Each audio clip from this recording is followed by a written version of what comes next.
മോഹൻ വർഗീസ് ഒറ്റ ചോദ്യമേ ഉള്ളൂ, ഒളിച്ചോടിയത് ആരാണ് എന്നുള്ളത്. കഴിഞ്ഞ ദിവസങ്ങളിൽ അമിത്ഷായാണ് ഒളിച്ചോടിയത് എന്ന കാര്യം ഉന്നയിക്കുവാൻ പ്രതിപക്ഷത്തിന് കഴിഞ്ഞിരുന്നു, അത് ശക്തവുമായിരുന്നു. പക്ഷേ ഒരു തന്ത്രപരമായ നീക്കത്തിലൂടെ അത് പൊളിക്കുവാൻ ഭരണപക്ഷത്തിന് കഴിഞ്ഞിട്ടുണ്ടോ?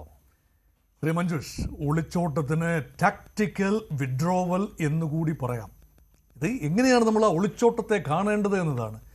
17 ദിവസങ്ങളിൽ പാർലമെന്റിൽ വരാതെ അകലം പാലിച്ച അമിത്ഷാ അവസാനം ക്യാമറ കണ്ണുകളുടെ മുന്നിൽ വന്ന് പറയുകയാണ്, ഞാനിതാ തയ്യാറാണ്. ഇന്നലെ 3 മണി മുതൽ ഇന്നേ ദിവസം 3 മണി വരെ 24 മണിക്കൂറിനുള്ളിൽ എത്ര സമയമാണോ നിങ്ങൾക്ക് വേണ്ടത് അത്രയും സമയം ഞാൻ ചെവി തരാം, അതിനുശേഷം ഞാൻ മറുപടി പറയും. നിങ്ങൾ ചോദിച്ച ചോദ്യങ്ങൾക്ക് എണ്ണി മറുപടി പറയാൻ ഞാനിതാ തയ്യാറാണ്. അപ്പോൾ അവസാനം 17 ദിവസം വിട്ടുനിന്ന ടാക്ടിക്കൽ വിഡ്രോവലിൽ നിന്ന അമിത്ഷാ 18ാം ദിവസം പാർലമെന്റിൽ സർഫസ് ചെയ്യുകയാണ്. ഇനി കോൺഗ്രസിനെ നോക്കൂ, 17 ദിവസവും കത്തിച്ചു നിർത്തിയിരുന്നു. ചർച്ചയെടുത്തപ്പോൾ ചർച്ചയ്ക്ക് അവസരമൊരുങ്ങി എന്ന് വന്നപ്പോൾ ഞങ്ങൾക്ക് ചർച്ച ആവശ്യമില്ല, ഞങ്ങൾക്ക് അമിത്ഷായുടെ ലെക്ചർ കേൾക്കാനല്ല താല്പര്യം, ഞങ്ങൾക്ക് ഞങ്ങളുടെ ചോദിച്ച ചോദ്യങ്ങളുടെ കൃത്യമായ ഉത്തരം, ഞങ്ങൾ ആഗ്രഹിക്കുന്നത് പോലെയുള്ള ഉത്തരമാണ് തങ്ങൾക്ക് വേണ്ടത് എന്ന് പറഞ്ഞാൽ അത് ഈ അമിത്ഷായുടെ തന്ത്രം അല്ലെങ്കിൽ ഭരണപക്ഷത്തിന്റെ തന്ത്രം തിരിച്ചറിഞ്ഞുകൊണ്ടുള്ള പ്രതിപക്ഷത്തിന്റെ ഒരു പ്രതികരണമായിരുന്നില്ലേ? അത് രണ്ട് രീതിയിലും കാണാം. അത് അമിത്ഷായുടെ തന്ത്രമാണ്, ഭരണപക്ഷം ഒരുക്കിയ തന്ത്രമാണ്. അയോധ്യ ചർച്ചയിൽ നിന്നും യാതൊരു രീതിയിലും ഗവൺമെന്റിന് പിടികൊടുക്കാനാവാതെ മുന്നോട്ട് പോകണമെങ്കിൽ അമിത്ഷാ വിഷയത്തിൽ ഉടക്കി പരമാവധി ദിവസം പാർലമെന്റ് സമ്മേളനം നഷ്ടപ്പെട്ടാലും സാരമില്ല, അയോധ്യയിലെ സംഭാവന കൊള്ള ഒരു കാരണവശാലും പാർലമെന്റിൽ കൊടുമ്പിരി കൊണ്ട ചർച്ചയ്ക്ക് വിഷയീഭവിക്കരുത് എന്നൊരു താല്പര്യം. കാരണം അതാണ് അച്ചുതണ്ട് വിഷയമെന്ന് പറയുന്നത്. കാരണം അതില്ല എങ്കിൽ BJPയുടെ ഒരു തന്ത്രപരമായ ഒരുക്കം അവിടെ സാധ്യമല്ല. ഉത്തർപ്രദേശ് തിരഞ്ഞെടുപ്പ് വരുന്നു, അതുമാത്രമല്ല ഗോവയിൽ FCRI നിയമം ഭേദഗതി ഇതാണ് സബ്ജക്ട് സെലക്ട് കമ്മിറ്റിക്ക് വിട്ടിരിക്കുകയാണ്, JPCക്ക് ജോയിൻറ്റ് പാർലമെൻ്ററി കമ്മിറ്റിക്ക് വിട്ടിരിക്കുകയാണ്. ഗോവയിൽ തിരഞ്ഞെടുപ്പ് വരുന്ന അടുത്ത വർഷം, മണിപ്പൂരിൽ തിരഞ്ഞെടുപ്പ് വരുന്നു, ഉത്തർപ്രദേശിലേത് ഈ വിഷയവുമായിട്ട് ബന്ധപ്പെട്ട് കൂടിയാണ്. അങ്ങനെ നോക്കുമ്പോൾ നിർണായകമായ BJP ആഗ്രഹിച്ച ചില നിയമനിർമ്മാണങ്ങൾ അവിടെ പെൻഡിങ്ങായി നിൽക്കുകയാണ്. അനുകൂലമല്ല രാഷ്ട്രീയ അവസരം, അന്തരീക്ഷം പാർലമെന്റ് സമ്മേളനം തുടങ്ങി 20-ാം തീയതിയിൽ നിന്നും ഏറെ വിഭിന്നമാണ്. ഓഗസ്റ്റ് മാസം മധ്യത്തിലെത്തി നിൽക്കുമ്പോൾ പ്രതിപക്ഷത്തിന് മേൽക്കൈ കിട്ടിയെന്നാണോ താങ്കൾ പറയുന്നത്? പ്രതിപക്ഷത്തിന് തീർച്ചയായും അതിനകത്ത് മേൽക്കൈ കിട്ടി. പ്രതിപക്ഷം ചില പഞ്ചുകൾ ഏൽപ്പിച്ചു, അത് ഭരണപക്ഷത്തിന് ലേശം വേദനിക്കുന്ന പഞ്ചുകളാണ്. പക്ഷേ അവസാന നിമിഷം അതിൽ നിന്നും കുതറി മാറുന്ന ഭരണപക്ഷത്തെ കണ്ടു. ഒരു തന്ത്രപരമായ നീക്കമാണ്. പ്രതിപക്ഷം സഹകരിക്കാൻ തയ്യാറല്ല എങ്കിൽ ഇന്നത്തെ ദിവസം പാർലമെന്റ് മീറ്റിംഗിൽ എല്ലാവരും വരുന്നു. പ്രധാനമന്ത്രിയും ആഭ്യന്തരമന്ത്രിയും പ്രധാനപ്പെട്ട എല്ലാ മന്ത്രിമാരും ഹാജരുണ്ടായിരുന്നു. വന്ദേ മാതരം പൂർണ്ണമായി ആലപിച്ചതിന് ശേഷം പിന്മാറി എന്ന് പറയുമ്പോൾ ചർച്ചയ്ക്ക് തയ്യാറായിരുന്നല്ലോ. അപ്പോൾ പ്രതിപക്ഷം ഇത്രയും ദിവസം ഉന്നയിച്ച ഓടി ഒളിക്കുന്നു എന്നത് ഇപ്പോൾ രാഹുൽ ഗാന്ധിക്കും പ്രതിപക്ഷത്തിന് നേരെ ആ അമ്പ് തിരിച്ചു വെച്ചു. അതുകൊണ്ട് അവിടെ അവസാന ദിവസം സമനിലയിൽ പിരിഞ്ഞു എന്ന് പറയാം. പക്ഷേ ഈ 17 ദിവസങ്ങൾ തിരിഞ്ഞു നോക്കുമ്പോൾ ഒരു മന്ത്രിയുടെ രാജി വാങ്ങിയെടുക്കാൻ കഴിഞ്ഞു. പ്രതിപക്ഷത്തിനും എടുക്കല്ല, അത് CJPയുടെ എടുക്കാണ്. പക്ഷേ പ്രതിപക്ഷം അതിൻ്റെതായ ക്രെഡിറ്റ് എടുക്കുകയും ചെയ്തു. 2, ഈ നിർണായകമായ ചില ബില്ലുകൾ വരുന്നതിനെ അല്പമെങ്കിലും തടഞ്ഞു നിർത്താൻ കഴിഞ്ഞു. പൊതുജനാഭിപ്രായം കാര്യമായി അനുകൂലമല്ല. മറ്റ് ആടി നിന്ന കക്ഷികൾ, DMK ഉൾപ്പെടെയുള്ള കക്ഷികൾ ആടി നിന്നവരാണ്. ദേശീയ ജനാധിപത്യ സഖ്യത്തിൻ്റെ ഭാഗമൊന്നുമല്ലെങ്കിലും ഇപ്പോൾ പിന്തുണയില്ല, ഭാവിയിൽ ആലോചിക്കാം എന്ന രീതിയിലാണ് പറയുന്നത്. അതുകൊണ്ട് മിഷൻ 360 മണ്ഡല പുനർനിർണയം, അതുപോലെ തന്നെ വനിതാ സംവരണം, ഈ നിയമമാക്കുവാനുള്ള ബുദ്ധിമുട്ട് ഇപ്പോഴും ഭരണപക്ഷത്തിനുണ്ട്. പക്ഷേ DMK അവസാനം ഈ ചായ സൽക്കാരത്തിൽ പങ്കെടുത്തു എന്ന രീതിയിലുള്ള വാർത്തകളാണ് വരുന്നത്. KC വേണുഗോപാൽ അത് തള്ളിക്കളഞ്ഞിട്ടുണ്ട്. അവരവിടെ പോയെങ്കിലും അവർ തിരിച്ചു പോന്നു എന്നാണ് KC ഇന്നത്തെ അദ്ദേഹത്തിന്റെ അവർ തിരികെ പോന്നു എന്നാണ് പറഞ്ഞത്. DMK അങ്ങനെ ആടി നിൽക്കുകയൊന്നുമല്ല.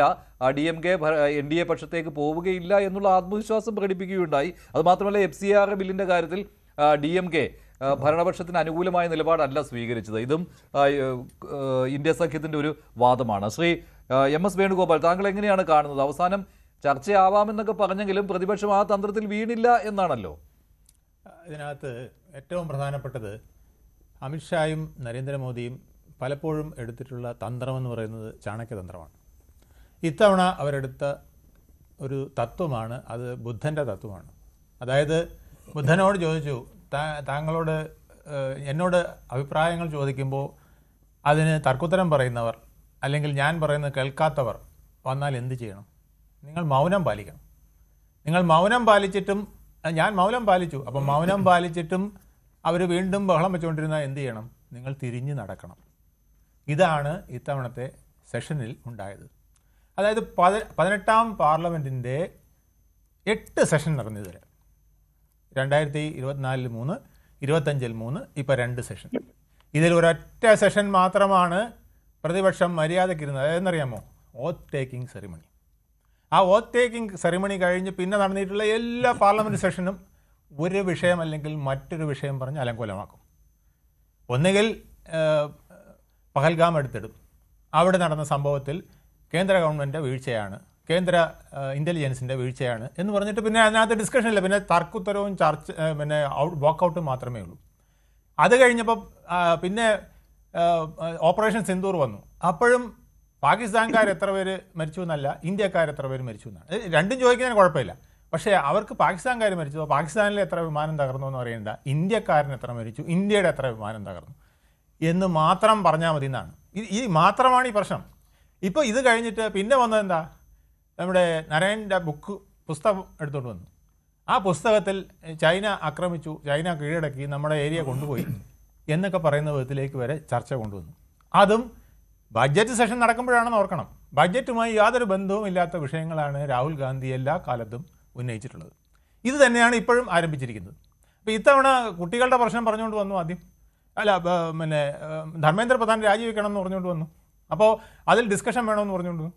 പ്രധാനമന്ത്രിയുടെ വീടിൻ്റെ നടയിൽ പോയി ബാൻഡ് ഏരിയയിൽ, റെസ്ട്രിക്റ്റഡ് ഏരിയയിൽ പോയി നുഴഞ്ഞു കയറി അവിടെ പിന്നെ നിൽക്കേണ്ട അവസ്ഥ എം പിമാർക്കുണ്ടായി. അതിൽ നിന്നും അവരെ JP നദ്ദ അടക്കം പോയി തിരിച്ചു വിളിക്കാൻ നോക്കി. അപ്പോൾ പറയുന്നത് എൻ്റെ പ്ലാൻ മാറി, എനിക്കിപ്പോൾ ഡിസ്കഷൻ വേണ്ട, ധർമ്മേന്ദ്ര പ്രധാൻ രാജിവെച്ചാൽ മതി. കാരണം പിള്ളേർ പറഞ്ഞു ധർമ്മേന്ദ്ര പ്രധാൻ രാജിവെക്കണമെന്ന്. അപ്പോൾ കേന്ദ്ര ഗവൺമെൻറ് എന്ത് ചെയ്തു? അവരെ വിളിച്ച് നിങ്ങളെ അങ്ങ് തഴഞ്ഞു, ഇവരെ തഴഞ്ഞു, പ്രതിപക്ഷത്തിനെ തഴഞ്ഞു. എന്നിട്ട് പിള്ളേരെ വിളിച്ച് ഡിസ്കഷൻ നടത്തി കാര്യം സോൾവ് ചെയ്തു. അപ്പോൾ പിന്നെ ഇനിയിപ്പോൾ വേറെ ഒരു വഴിയില്ല. പിന്നെ അമിത്ഷായുടെ രാജിയെ പറയാൻ പറ്റുള്ളൂ. അമിത്ഷായോട് പറഞ്ഞിരിക്കുന്നത് ഇതുപോലെ തന്നെയാണ്. അതായത് നിങ്ങൾ പാർലമെൻറ്റിൽ വരിക, 2 കാര്യം മാത്രം നിങ്ങൾ പറഞ്ഞാൽ മതി.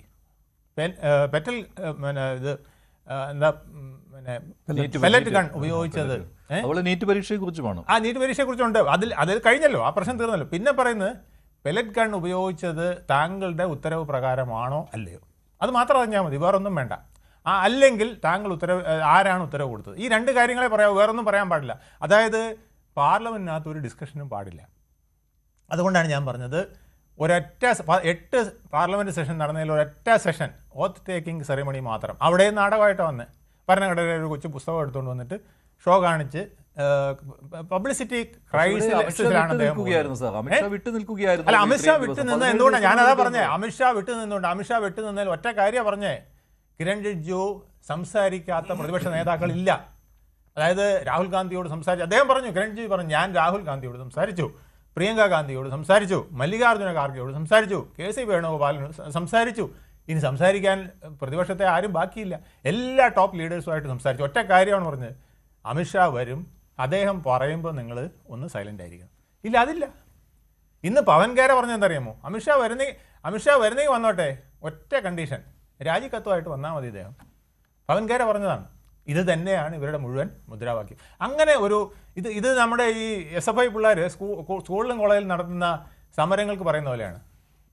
മുഖ്യ അധ്യാപകൻ അല്ലെങ്കിൽ അവരുടെ ക്ലാസ് ടീച്ചർ രാജിവെക്കണം, അല്ലെങ്കിൽ ഇവിടുന്ന് മാറിപ്പോകണം, അല്ലെങ്കിൽ അവരുടെ കസേര ഞങ്ങൾ വെളിയിലെടുത്തിട്ട് കത്തിക്കും.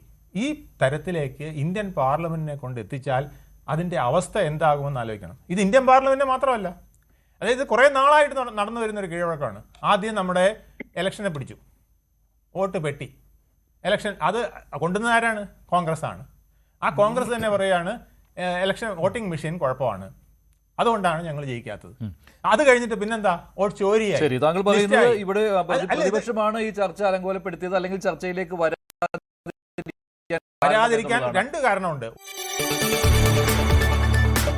കൂടുതൽ വാർത്തകൾക്ക് news 18 Keralam YouTube channel subscribe ചെയ്യുക.